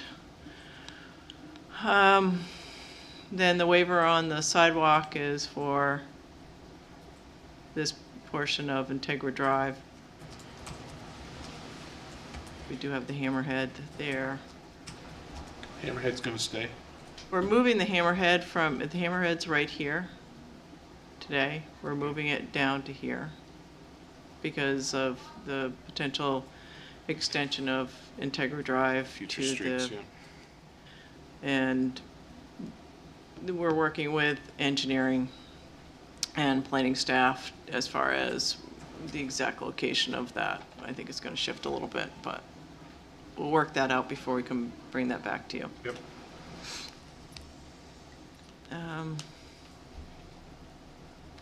Let's see. I think that's, the Aquifer District CUP, the big thing about that is their existing facilities now have the exemption for containment because everything's done inside. And we're going to actually be doing more things inside than what they can do now because, of just parking trucks and getting material from outside to inside and inside to outside. It's all going to be contained. It's all going to be far more controlled. So it won't be a concern in getting that exemption, and we're going to meet all of AOT regulations as far as that's concerned. So yeah, the only thing that's really outside are the transformers, and as the newer transformers come online, they have less and less hazardous material in them due to federal regulations. So if you have any questions, we're more than happy to answer any of them. Questions from the board? Jeff? I have one. I noticed when you did your fly-through, and I noticed on the plan there, you have a lot of man doors around the entire exterior of that building, but you have no sidewalks. So those doors open right up into a travel lane where you're going to have vehicles going back and forth. Yeah, they're not meant to be doors that staff is going to go in and out of. They're meant to be egress, which is required by code inside. So they're exits. The building's so big that, and they're going to change because as the process is being laid out and the aisles within the building are laid out, those exits, I've got certain travel distances that I can do in a sprinkled building. I've got to provide an emergency exit, but those will be alarmed. They're not passage doors where people are going to go out, unlike Pitco now where people are perhaps eating their lunch on the curb. They're going to have a designated place, in a cafeteria and outside courtyard to do all of that. Both of these are 36 feet wide too. They're not narrow. No, I understand they're not narrow, Yeah. but we all know Yeah. how truckers drive. Oh, yeah. They're gonna go. The only thing I did see in that lower left-hand corner too, you have a fire hydrant that's right on the corner of the building. I don't know if that, I can tell you that's going to change as well. I was gonna say if it can be moved to the Because, grass side or something. Yeah. SFC is doing the sprinkler analysis. We've done the water test. We have a 12-inch main, and we have, I believe, 9 sprinkler risers on the inside of the building. The system's enormous. So where the outside, whether it's a Storch connection or a Siamese connection for the fire department, they may be building mounted, there might be off-site fire hydrants, but that'll all be reviewed with Paul Soros as this develops down the road. And the only other question I had is if you go up to where you come in the main driveway, Go north. Go up. Go up. Okay. or next Nice page. thing is north is up, right? Acres. Okay. The one thing I kind of see is when you come in that driveway, you kind of have it set up as a T intersection between that parking to the right and this Here? humongous parking lot to the left. And I can see it shift times. Is this what you're talking about right here? Nope, go to the left, the main entrance. So you come in right, yep, and right there's a T intersection. Mm-hmm. Is there any way of kind of sweeping that more so that the main road is really the driveway coming out of the parking lot and that secondary piece kind of tees in on the corner? Because I can just see people, if you got 200 employees in a shift, in and out, that people are gonna be crossing over potentially people's paths they're trying to get in and out. Yes, I know what he's saying. More than happy to take a look at it for you, Jeff. I'd appreciate it. It seems like a wide opening, and that's such a small parking lot, it kind of should be the secondary to the right. Because So of the shift project. change, so would employees be coming out of that little white area? Say out of the building, so the shift changes started and people have been migrating out for a few minutes, they're getting in their cars. Right here. They're driving across that front, and then the employees are gonna continue to come out of that little white area right there, right? They're gonna come out of there. So do they go down along, on the inside of that road, or do they cross Yeah, the road? Well, they come out of here, there's a sidewalk going down along here, and eventually, depending on where their car is, they'll Sure. cross over. You know, most people are just gonna go diagonally right across. Right. That's fine, yep. The point's taken though. With the Yes. development of the whole project, though, they are talking about doing shifts and having a staggered shift so that one shift may end and the next shift doesn't come on for 30 minutes. So 20 or 30 people might we're leave, not not having 200, okay. this traffic. So one of the comments, I'm not sure if it made it into the report or not, but to, Just speak up into the okay, can people hear me? For people who may be walking to the site or taking public transportation, we were going to make the recommendation that you extend the sidewalk to the street so that you actually have a pedestrian connection to the street. And it's just a very short distance on the end there, it looks like. Yeah, it's in the recommendations. Oh, and okay, We cool. said we'd do it, we just Great, yeah, it's just a short didn't distance. have a time. So that's different than the sidewalk issue? Yeah, that's a- On the waiver, right? Yeah. Correct. Is there room for bike paths or bicycle lane on Integra? I don't remember. There is not. There's no bike path there now. No, there's no bike. No. Is there width? Is there room? Yeah, Yes, probably if is. you could get all yeah. the cars that park along the road to Yeah. not park along the Yeah. road. Right. And we are providing a bicycle rack at the building, a couple actually. Bicycle racks at the building for people to go in. But they will get there down regular lanes on Integra. There's no marking for a bicycle. Not today, lane. no. Okay.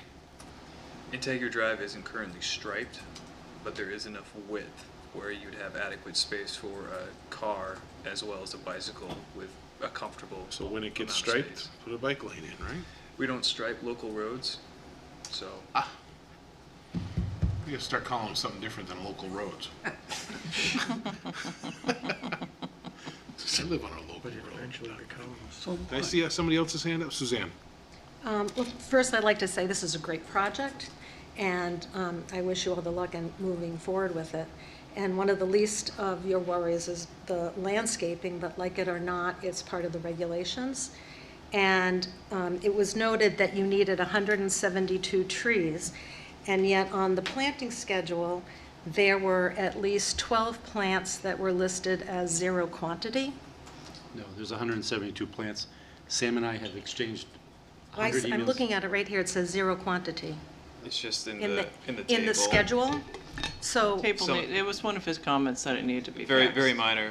All the It trees needs to are be accounted fixed. for on the Right. plan, just the How- schedule is However, missing the numbers. I think the planting schedule is very cumbersome to review. We're gonna have the plants.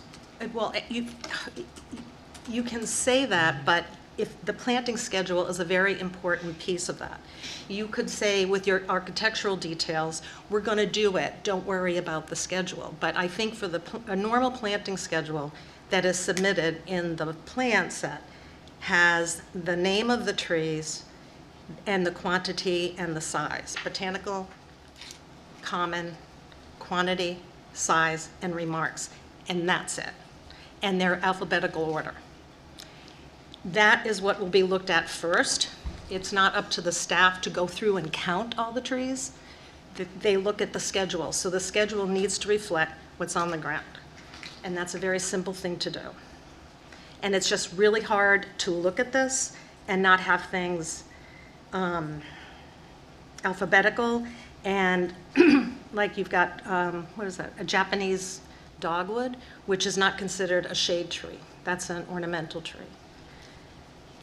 Marginally hardy, but that's not really where I'm going with this. But your schedule has to reflect what's on the ground, and it doesn't right now. It makes it very difficult to approve it. Okay, point taken. I'm sure it'll be on the list. It is in the Yep. list Yep. from staff. They did catch that, the zeros. Okay, any other questions from the board? Just one, Yeah. Earl? not regarding this plan, but do you own the buildings in Bow and will be vacating those buildings? We own the buildings in Bow, we lease the building in Pembroke. Okay. So yes, we will be, cannot get out of there fast enough. Okay, thank you. Apologies to all the Bow people in the audience. Okay, any questions from the audience? Would anybody, member of the audience, like to speak to this? Yeah, come on up. So we'll have you guys step back just for a sec, if you could. Thank you. You can leave the computer that informative. doesn't work there.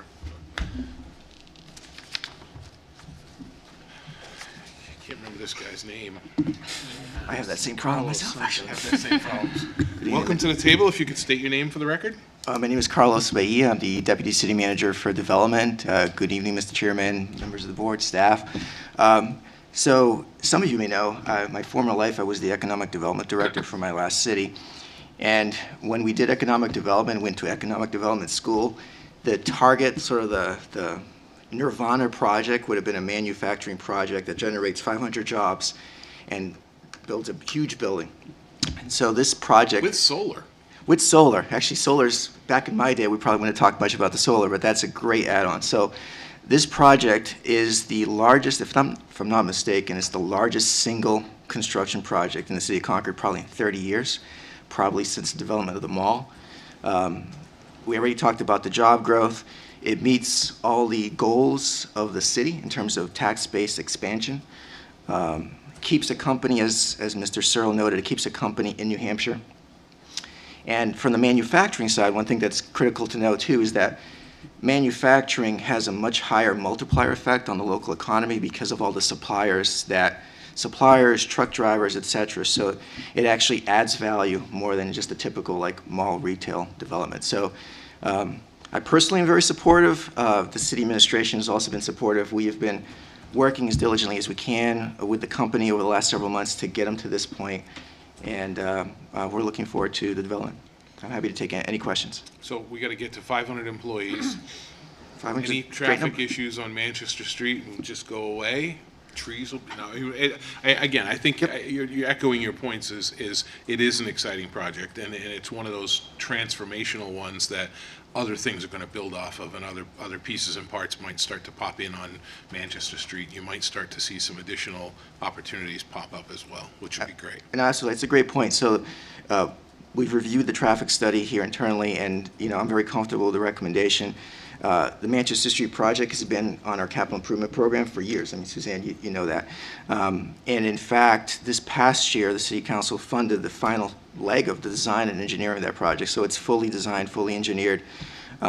If there are any issues that come up in the future, I'm sure we would make an amendment to that plan to address it.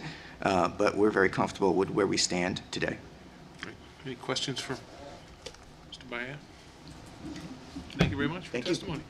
Any other comments or questions or concerns from the audience? We love the Whitney Road project too, but this is very exciting, so just, you guys hold on back there in the corner. All right, any other questions for the applicant? We don't need to, I don't know if we need to bring them back up, or we'll just close the public hearing. And anything change from your perspective? Okay, let me get back to my spot here. Hold on a second.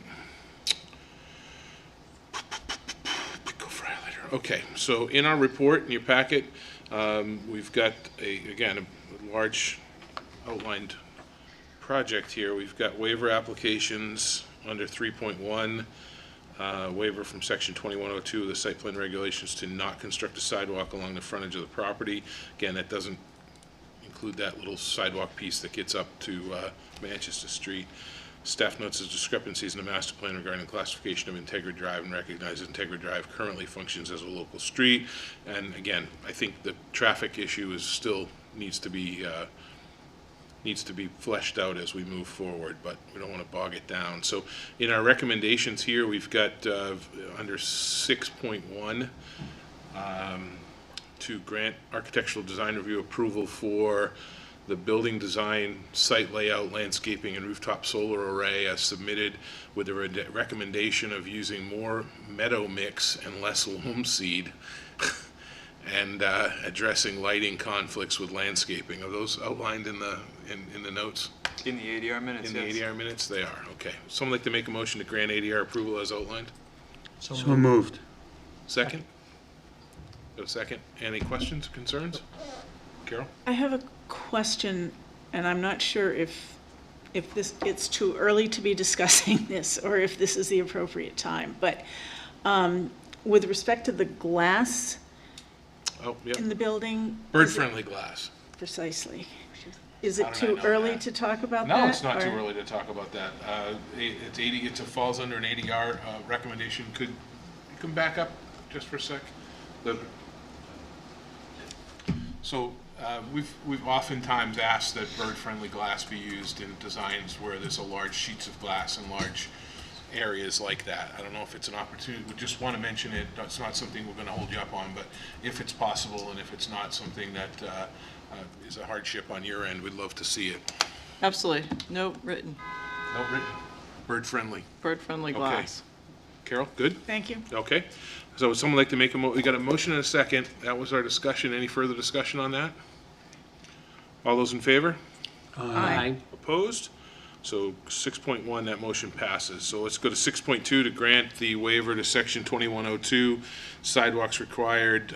And I won't read that into the record, but that was the sidewalk piece. Would someone like to make a motion to grant that waiver as outlined? So moved. Second. Motion's made and seconded. All those in favor? Aye. Opposed? That motion carries. And 6.3 is to grant the following conditional use permits. Article 28-36D4, CUP required for certain uses in the Aquifer Protection District to permit the expansion of impervious area within the Aquifer Protection District. And 6.3B, which is Article 28-711B, to construction of fewer parking spaces. Would someone like to make a motion to grant those two conditional use permits as outlined? So moved.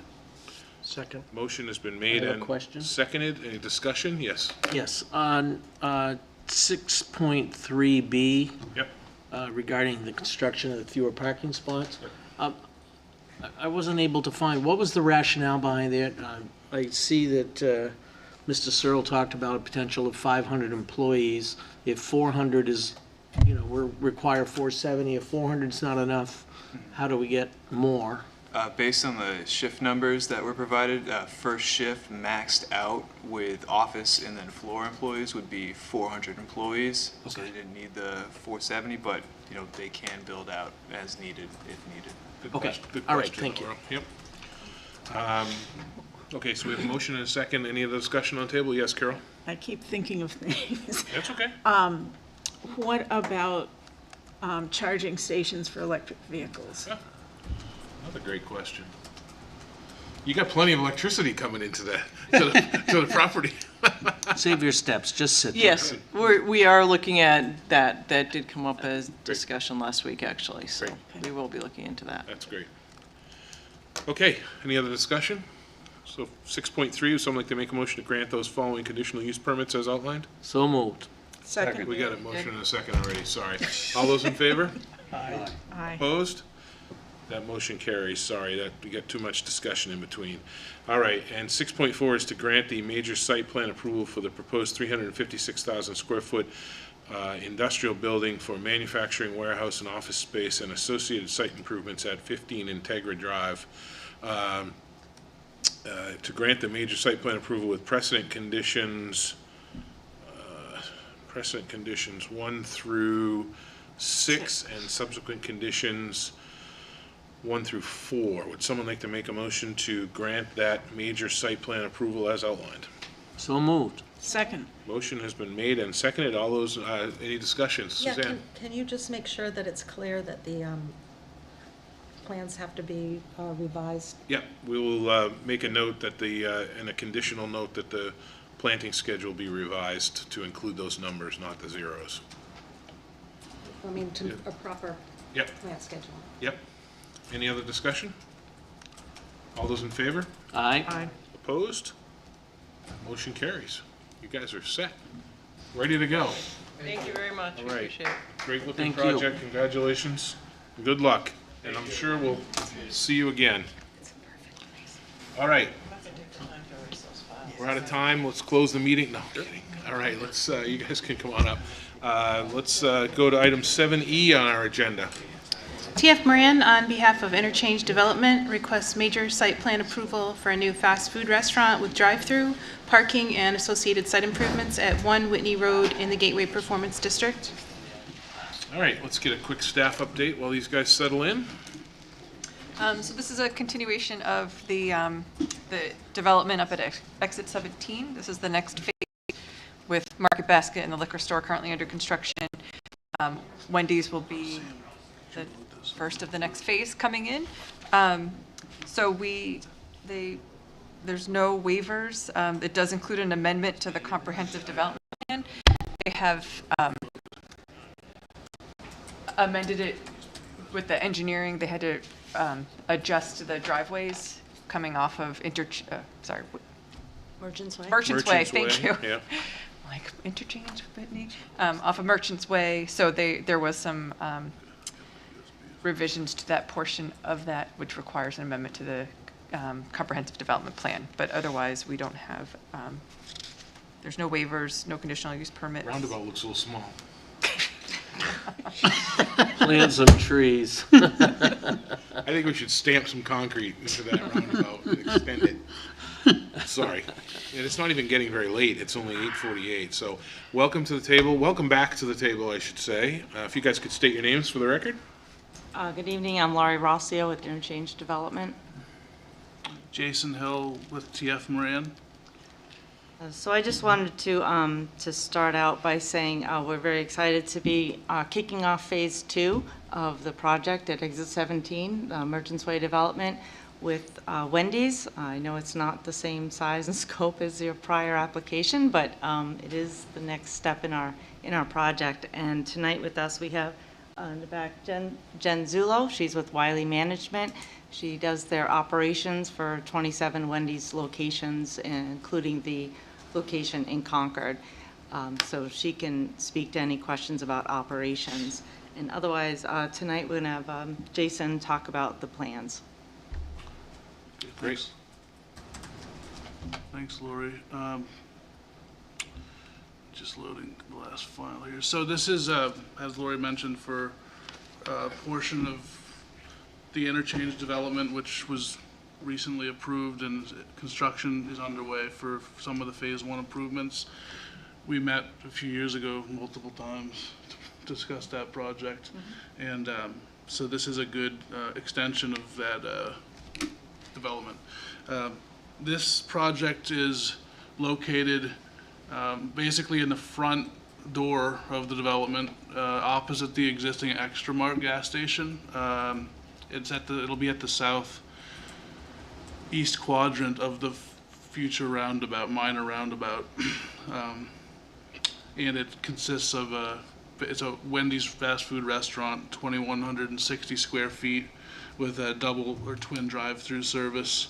It's approximately a 1 acre leased lot within the condominium, the interchange condominium. This will include customer seating for 40 indoor dining seats with 20 outdoor patio seats via an attached covered patio, open air covered patio, which you can see in this elevation view.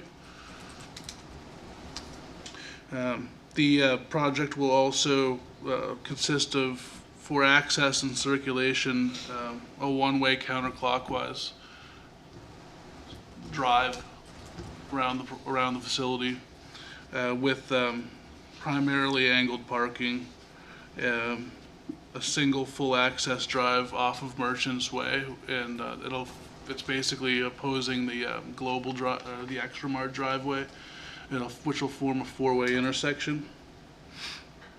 We're proposing sidewalk access to Whitney Road and to Merchants Way for the the obvious connectivity piece that is a integral or function of this development.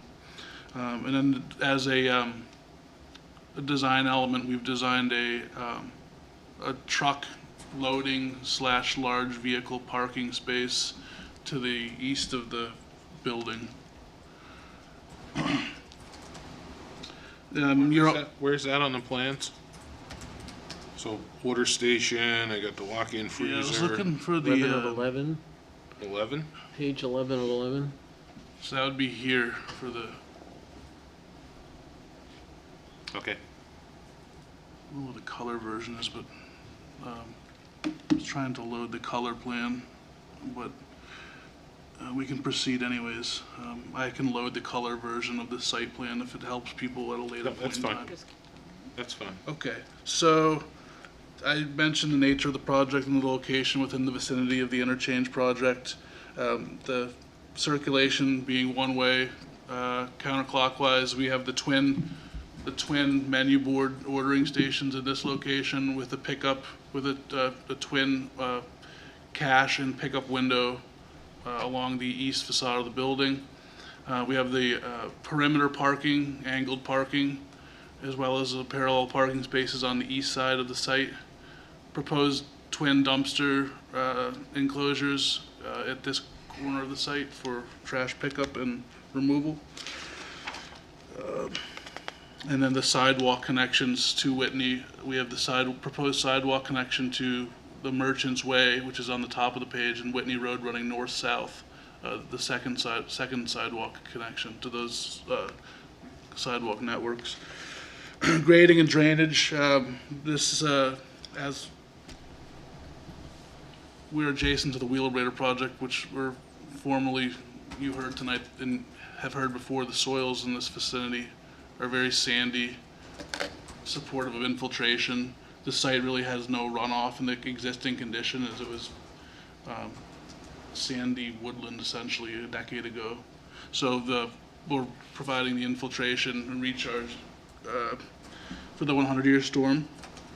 And then we have a simple gravity sewer connection with oil water, or with grease trap for the food waste.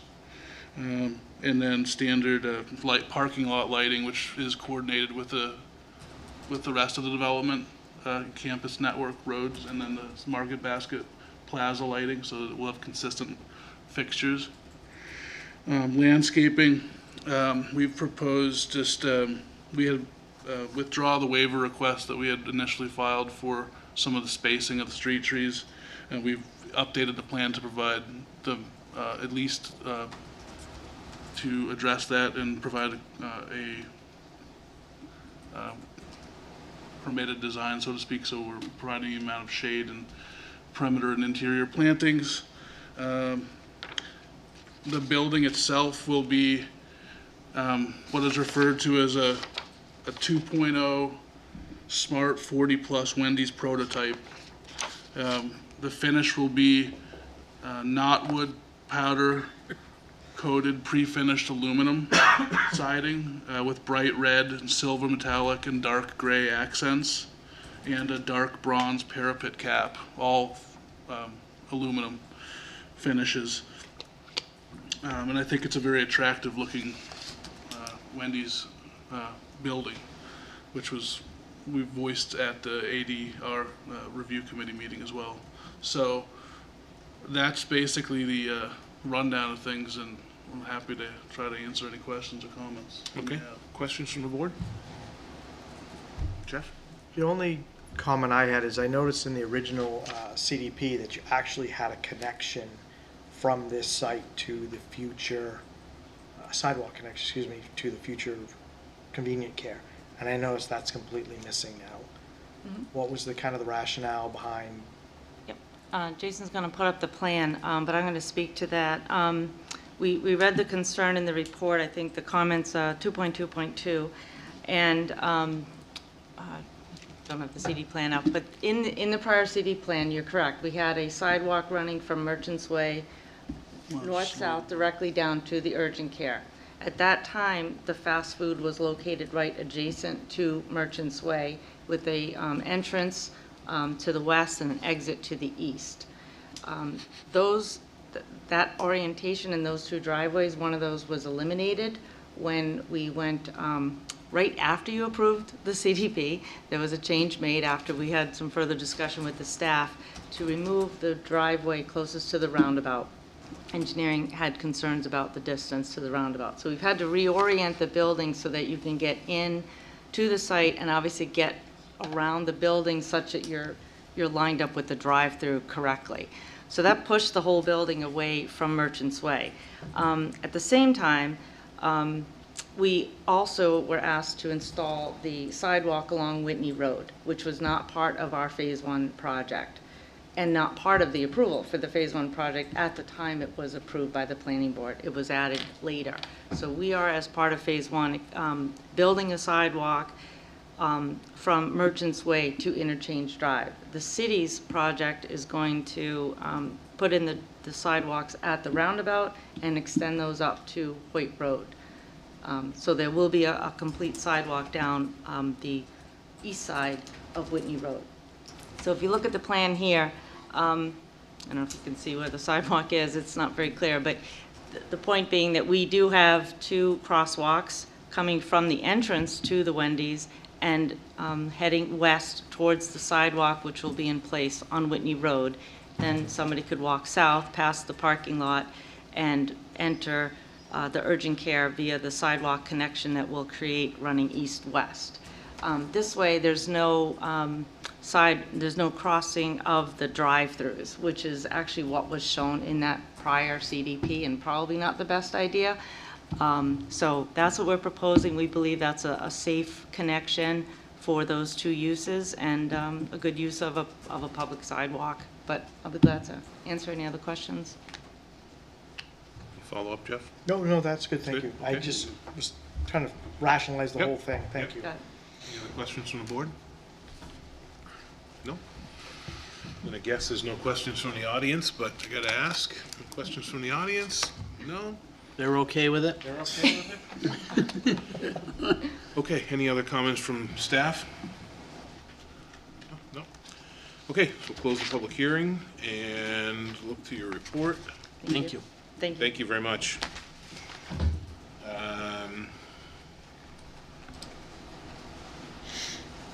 Okay, yeah, it looks pretty straightforward. Again, grant architectural design review approval for this site plan and building elevation subject to the applicant providing a sample of the roof edge trim materials and color for staff to review. Is that still?